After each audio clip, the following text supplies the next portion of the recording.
Morning guys! Good morning, good morning. Tingnan nyo guys, ang aking orchids na napabayaan na bumagsak na.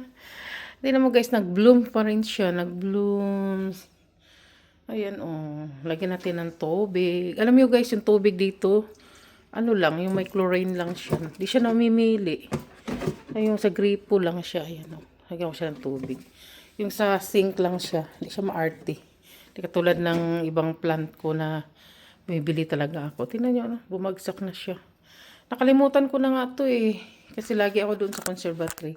Ayan, may white pa din sa likod oh. Ayan, namulaklak. Ayusin ko nga ayan. Ayan oh. Nag-bloom siya. O diba guys? Buti pa hindi mo pinapansin, nag-bloom siya. Ano na to, every 2 weeks ko lang siya nilagyan ng tubig. Tapos every month. Minsan lang, tung winter hindi ako nag-feed. Ayan siya oh. Ang ganda tingnan. Siya. Nag-blooms. Kaso lang, hindi ko pa siya na talian kasi yung iba, ayan oh, bumagsak na oh. Ang iba nandun sa likod. Ang iba mayroong white, hindi na naghalo-halo na. Kaya, anuhin ko to, lagyan ko siya ng Di ko kasi ito masyado pinapansin eh, kasi pinabayaan ko lang siya. Kaganda sa orchids ko guys, nabubuhay talaga siya basta nasa silangan nyo ilagay. Tapos magkatabi-tabi. Huwag yung paghiwalay-hiwalayin kasi ayaw nila nung wala silang friends. O di ba? Gusto nila magkatabi sila tabi-tabi. Pag hiniwalay-hiwalay nyo yan, ayaw nila mawawala yan, mamatayan. Kaya, tsaka, ang tips ko sa inyo, ilagay nyo sa silangan. Huwag na huwag nyo ilagay kahit saan. Kahit man makanluran man yan o sa gilid man na ayaw talaga nila. Gusto nila sa silangan. Kasi sa umaga yata gusto nila kumain ng araw eh. Gusto kumain ng araw. Kaya yan, ganyan siya guys.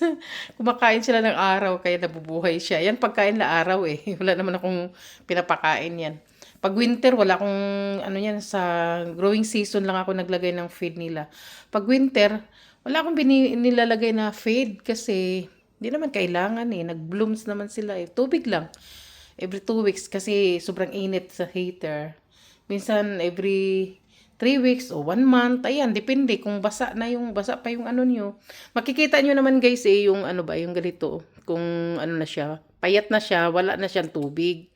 Ibig sabihin, lagyan nyo siya ng tubig para kasi makikita naman niya sa root na ganyan. Wala na siyang tubig, sip-sip na niya ng husto.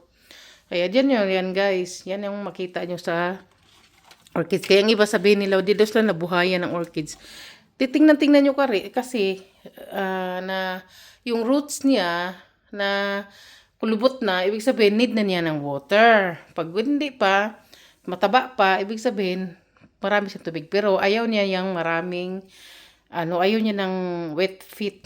Kailangan niya yung ipatuloyin niyo yung ganito. Kung anuhin niyo man, lagyan niyo ng tubig daliso kasi tamad kayo katulad ko.